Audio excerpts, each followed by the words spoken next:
मुकेश राय जी, नौकरी कहाँ है मुझे वो बताओ। बाकी तो आप सब लोग जानते हो कौन सी धारा है, कौन सी उपधारा है, कौन सी नियम है, वकीलों ने आपको सब समझा दिया। क्या कोर्स भूल गए हो, लेकिन वकालत सब समझा दी वकीलों ने। हमारे उत्तर प्रदेश में भी यही है। कोई इम्तिहान होता है ना, पर्चा देते ही लड़का सीधे इलाहाबाद निकल जाता वकील के पास। क्या केस में मुकदमा फाइल करना है क्या?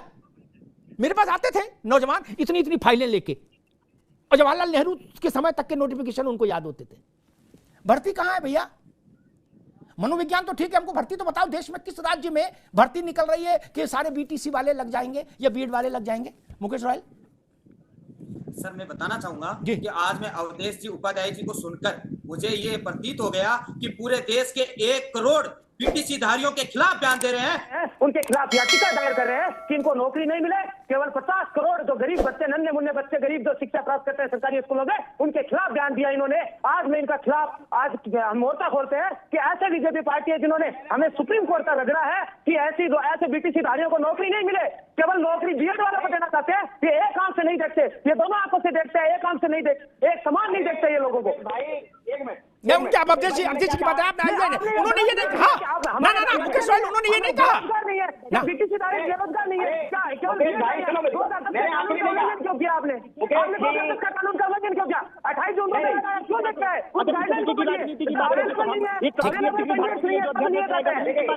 अभी आप अवधेश जी का क्लैरिफिकेशन, अभी बताइए दोनों लोग, अवधेश जी का क्लैरिफिकेशन जी। अमिताभ जी पहले तो समझाइए, मैंने इनके लिए नहीं कहा। मैंने कहा जितना बीटीसी वाले हमारे लिए महत्वपूर्ण है, उतने ही बीएड वाले भी महत्वपूर्ण हैं। दोनों ही घर के बच्चे हैं, किसी के साथ अनहित नहीं होना चाहिए, दोनों के साथ हित होना चाहिए। मुकेश जी गलत राह पर जा रहे हैं। आपकी पार्टी ने बोया है 28 जून को। अरे भैया, आपकी पार्टी ने बोया है। अच्छा सुनो, मुकेश जी जवाब दीजिए। मुकेश जी मुकेश जी एक बात करिए, एक बात बताइए। मुकेश जी एक बात सुनिए मेरी।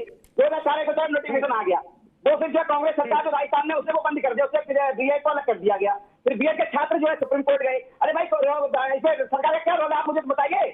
सरकार का फैसला जो है सरकार लेके आई थी, सरकार लेके आई थी। अब आज बताइए, सुप्रीम कोर्ट वापस रिव्यू पिटीशन के लिए आप क्यों सोच रहे हैं? किस बात के लिए सुप्रीम कोर्ट ने निर्णय लिया? किस बात के लिए आप सुप्रीम कोर्ट वापिस से हमारे बेरोजगारों के वापिस से हम को चक्कर काटे या बच्चों को बढ़ाए? हम कोर्टों में बच्चों को बढ़ाए। अरे मुकेश भाई सुनो, मैंने क्या कहा? सुप्रीम कोर्ट क्या आदेश? मैंने ये कहा ठीक, अभी रुक जाइए, अभी दोनों लोग अवधेश जी आ गए, मुकेश राय, दोनों लोग एक बात में जरा सत्य मारे आपके पास, फिर कपिल जी के पास जाएंगे। एक बात मैं साफ कर दूं, किसी के भी सुप्रीम कोर्ट आने जाने के मौलिक अधिकार पर कोई रोक नहीं लगा सकता। ठीक, ये जान लीजिए। हिंदी में 370 भारत की, ये तो बीटीसी बीएड का झंझट है, 370 भारत की संसद ने खत्म की कपिल जी। उसकी पंचायत सुप्रीम कोर्ट में हो रही कि नहीं हो रही? इसलिए ये नहीं कि नाराजगी मत दिखाओ मुकेश राय ला कि सुप्रीम कोर्ट जाने की कौन बात कर रहा है। ना सबको छूट है। आपको मुकदमा लड़ने की छूट है, सत्यम पाठक को क्यों नहीं होगी भैया? क्या? इसलिए ये सब चक्कर मत बोलो, गलतफहमी मत पालो। सबको मुकदमा लड़ने की छूट है। भारत में एक छूट सबको हासिल है, मुकदमा। कपिल जी गलत तो नहीं कहा भाई? पिटीशन और रिव्यू पिटीशन, इस ये खेल की छूट तो सबको है। ठीक है, सत्यम आप क्या कह रहे थे? मुकेश राय रुको भाई, रुको बाबू।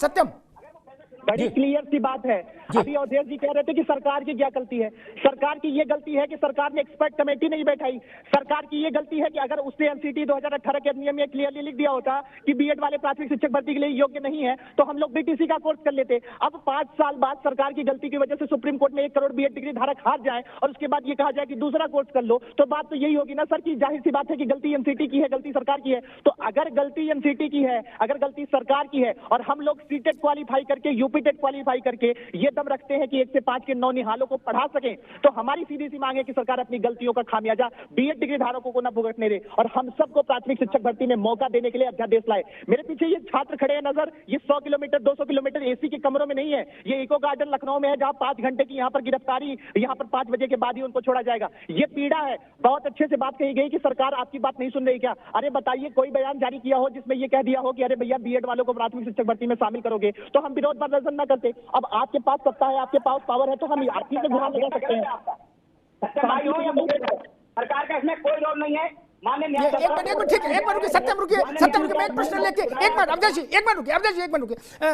Kapil ji, apart from party politics, politics is quite okay, लेकिन पार्टी पॉलिटिक्स कई बार बहुत गंदी हो जाती है, उसमें बहुत तुतुमे में, मैं उसमें नहीं पढ़ना चाहता, माफ करिए। मैंने शिक्षा मित्रों के केस को फॉलो किया from the day one, right from Kalyan Singh ji to Akhilesh Yadav, जब तक उनका समापन नहीं हो गया नौकरी का। ठीक, कोर्ट ने उसमें यह नहीं कहा था कि जो शिक्षा मित्र बने इनका चेहरा हमें पसंद नहीं, इनके कपड़े पसंद नहीं, ये नहीं कहा था। क्या ये भी नहीं कहा था इनकी जो डिग्री है, मार्कशीट है, फर्जी है, ये भी नहीं बोला था।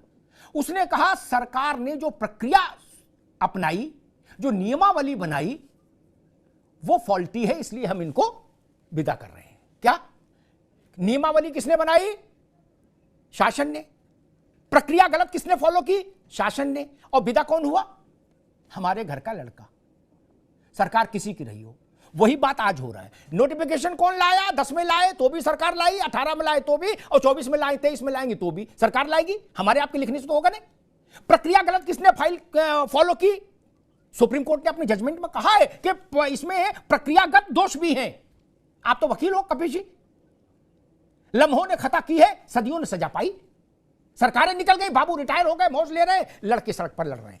कपिल जी, ये कब तक चलेगा भाई? बिल्कुल, मैं आपकी इस बात से सहमत हूं, और इन बच्चों की कोई गलती नहीं है, ना बीएड वालों की, ना बीटीसी वालों। सरासर हमारी सरकारें इसके लिए गलत रही हैं, और प्रशासनिक विवेक जो हमारे इस्तेमाल होते रहे हैं, जो IAS PCS हैं, इनके द्वारा बनाई गई नीतियाँ और रिव्यू ना होना इनका। हम एक बात ये कह रहे हैं कि मंशा सरकार की सबसे पहली क्या होनी चाहिए कि हम अपने देश, हम अपने प्रदेश के बच्चों को नौकरी दे सकें, उसके लिए रास्ता निकालना चाहिए।